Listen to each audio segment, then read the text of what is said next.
maligayang araw muli sa ating mga manonood. Naririto na naman po tayo sa panibagong episode ng ating programang Sharing the Vision. Ako po si Alexa Tahod at kasama po natin si Pastor Brian Tolentino. Ayan, welcome Alexa at welcome din po sa lahat po ng ating po mga taga-subaybay ng Hope Channel, lalo na po dito sa Sharing the Vision. Asahan po namin na magiging kapanapanabik po ang ating mga pag-aaral.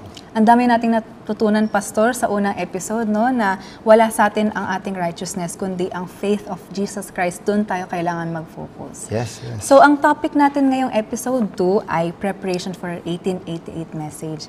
Kailan po ba unang na-receive ng church yung message of righteousness by faith, Pastor? Actually, kung titignan natin yung history natin, parang mas naging prominent ito noong 1888, Minneapolis Conference. Pero bago pa yung Minneapolis Conference, parang 1887, medyo ito yung pinag-uusap-usapan na, kaya lang medyo may kasamang controversy nung pag-usapan ito. Pero ito actually ay isa sa pinaka-importanteng usapin sa kasaysayan ng Seventh-day Adventist. So kung importante siya nung time na yun, I'm sure important din siya for us today, lalo na sa mga kabataan.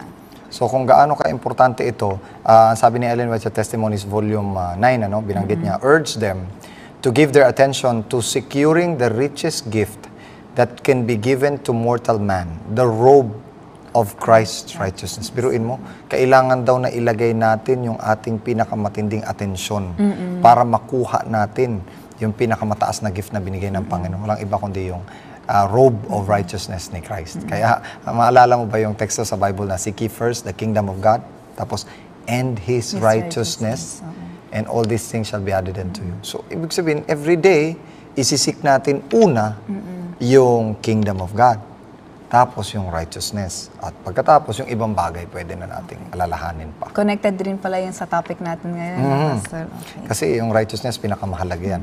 At saka binanggit din dito, isa sa mga quotations na gusto kong i-quote ngayon na medyo hihimay-himayin natin, para malaman natin kung gaano ka-importante ito pinag-uusapan. Bakit ba yan Pastor Brian dinidiscuss yung... Saka bakit kailangan nating mag-look into the history pa, no? Okay. May kinalaman ito actually sa message, sa pinaka-core message ni Ellen G. White.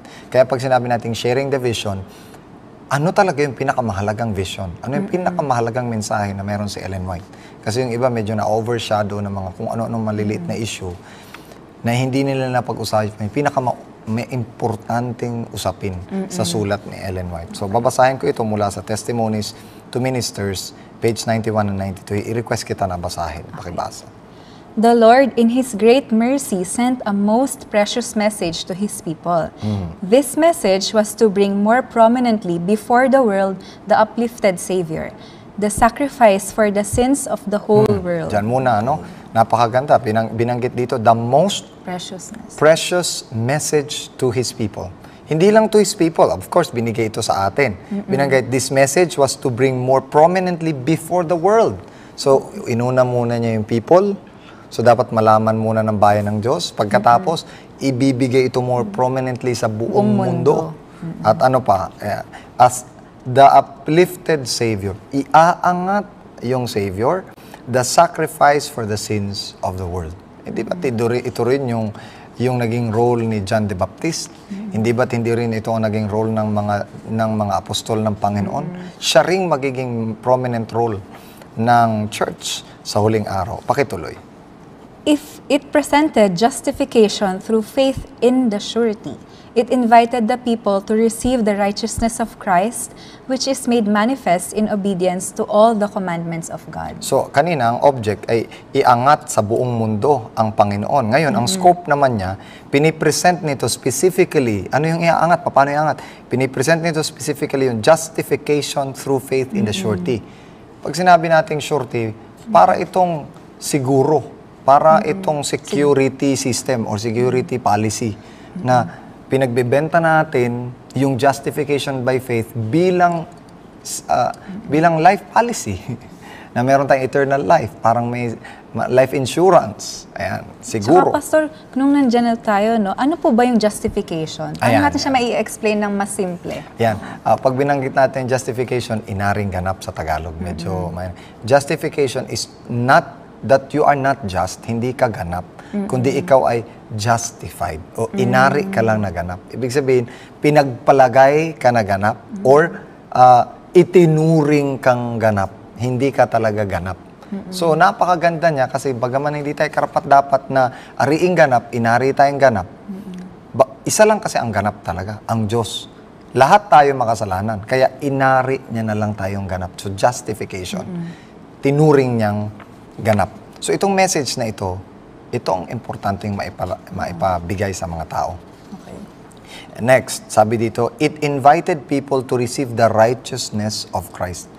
Ibig sabihin, ang pinag-uusapan ditong justification ay pag naniwala ka na si Kristo ay righteous at which is made manifest in obedience to all the commandments of God. Righteous siya because He is righteous, sabihin na natin by nature, righteous siya, hindi siya nakagawa ng mali. But at the same time, yung qualification ng law, natupad niya. So, hindi pasado siya sa qualification ng law. At tuloy mo yung quotations dito. Many had lost sight of Jesus. They needed to have their eyes directed to His divine person, His merits, and His changeless love for the human family.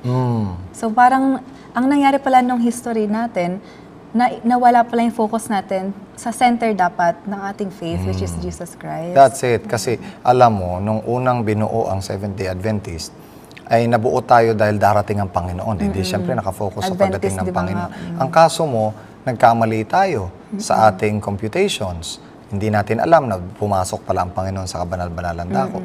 Ngayon, nung makita natin yung sanctuary, in-explore natin yung buong sanctuary kasama na yung Ten Commandments. Nung na-focus tayo sa Ten Commandments, nawala yung isip natin sa pinaka-purpose ng Ten Commandments. Ayon sa pag-aaral natin nung una, ang focus ng Ten Commandments para makita natin na tayo makasalanan. At dahil tayo makasalanan, kailangan natin ng Savior. O ngayon, yun yung magmumulat sa atin. That's it. Pagka tumutok na tayo sa Savior, makikita natin na siya lamang ang nakatupad sa Ten Commandments. So in fact, yung Ten Commandments, siya talaga yun. Nakuha mo ba? It's His character. It is His character. Siya yun. So, siya lang ang makakatupad nun. At hindi tayo nakatupad nun. At dahil siya lang nakatupad nun, yung dugo lamang niya ang kayang mag-avail para tayo maging katanggap-tanggap sa harap ng Ten Commandments. Nakuha mo? So, without the blood of Christ, there is no remission for sin. Hindi tayo makakapasok sa kabanal-banalan dako without the blood of Christ.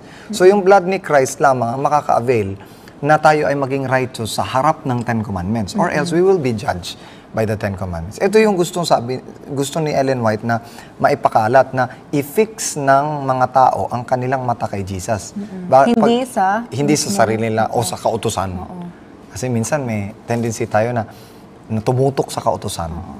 Na kaya naman natin basta gawin natin talaga to. Let's keep just the law, right? Pero pagka pinag-usapan natin yung tunay na kautusan, makikita natin na hindi talaga natin masusunod yung kautusan. So, kailangan natin ng justification. Ibig sabihin, i-justify tayo nung kayang sumunod ng kautusan at yung naparusahan para sa atin, para tayo maging ganap na. Ngayon, tuloy tayo. All power is given into His hands that He may dispense rich gifts unto men, imparting the priceless gift of His own righteousness to the helpless human agent. Imparting. Ang ganda ng word na helpless human agent. Helpless. Talagang kaya siya nag-justify. Kasi alam niya na hindi nakakayanin ng tao na unang-una na maging just. Hindi na niya kayang sundin ang kautusan. So wala na talaga siyang pag-asa. Dahil dun sa kawalang pag-asa ng tao, helplessness ng tao, ang ginawa niya, okay, mamamatay